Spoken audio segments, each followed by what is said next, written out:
Duha diri ang nagsaktog portray gyud og mga karakter. Tuod.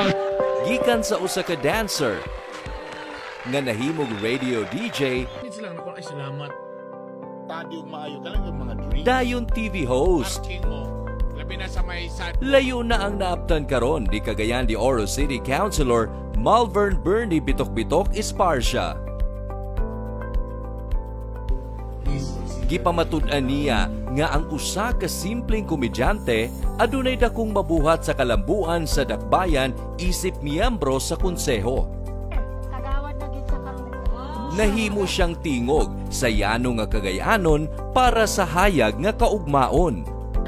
Hantod karon sa tinud na ilang murag po o kasabot or tama ba na akong gisudlan or hantod karon wala pagyapon ni sink in sa ko ba nga na namang gyud ko aning pagkakonsihal ang pagserbisyo sa katawhan. Sulod sa iyang usa ka gatos ka adlaw sa pangatungdanan, daghan na iyang natabangan og naserbisyuhan. Kapin usa ka gatos og 30 ka Cagayanon ang nahatagan og financial o kaha medical assistance. Sama sa tambal, pagpalaboratory, ug nahatagan og wheelchair. Ang problema lang yun kung ikaw bag-o nga konsehal is medyo challenging kayo kay una, wala pa kay saktong resources. Siyempre, tanan gusto mangayog tabang, tanan muduol nimo. Kana pod nga parte medyo grabe ka challenging yun para nako. May na lang pod kay in fairness na ako yung mga amigo o mga kailang nga nahimo lang pod kong tulay. Gidungog ang pipila kayangungo sa katawhan. Sama na lang sa dugay na kaayo nga walay supply sa tubig sa Ecoville sa Barangay Lumbia. Gipagpisugan ni Konsehal Esparcia nga matagaan kini og pagtagad sa mga hingtungdan. Sa kasamtangan, gitaura na og mga water pipes ang dapit.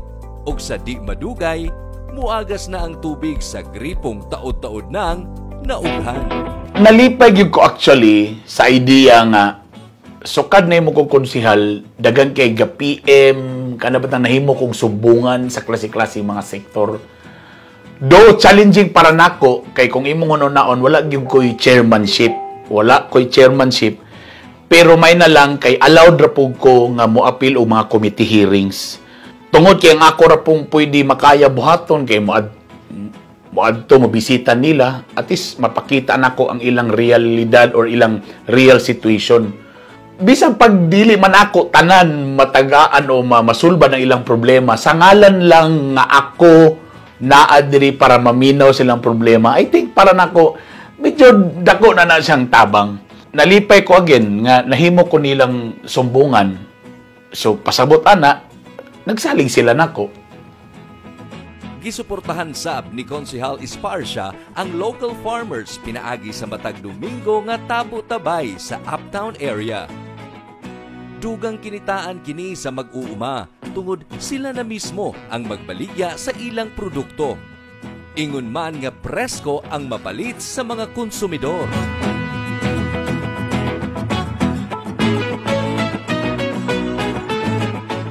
Nibisitahan sab niya ang mga ahensya sa gobyerno ug gisuta ang mga kakulangan sa mga balaod ug ordinansa nga makatabang sa masa.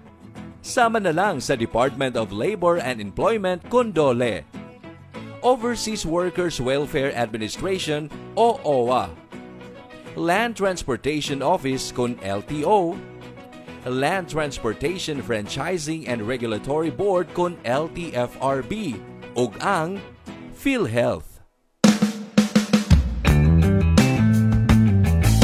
Isip usa ka konsehal, trabaho niya ang pagpanday ug balaod. 16 na ka proposed ordinances ug 4 ka resolusyon na ang napasa nga gitagda na nga dunggon sa mga committee hearings. Wala man siya nahatagan og komitiba, apan andam siyang makigtinabangay para sa kaayuhan sa kadaghanan. Sa tinud na ilang, isip usa ka konsehal, dili ginikaya nga kanang ako ra gyud ni. usahay pod abi nila mura sa tagmayor nga dapat sulbaron nato tanang problema dili gihapon. Kami konsehal limitado ra pod gihapon may kay pagbugna sa mga balaod.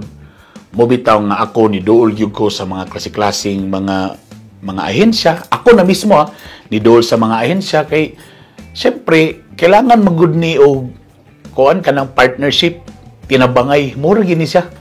Kay kung imong tanawon bisan pa og bisan sa uban nimong mga kapartido, ubang opisyalis, lahi nga ahensya, bisan paglahi-lahi mo og partido baka or unsa baka nga politiko nga gisuportahan. At the end of the day, ang atong gusto nga magkayusa para makatabang sa katawhan. Ako naningkamot ba gyud ko nga as much as possible kung unsay maayo sa katawhan labi na sa dakbayan sa Cagayan de Oro.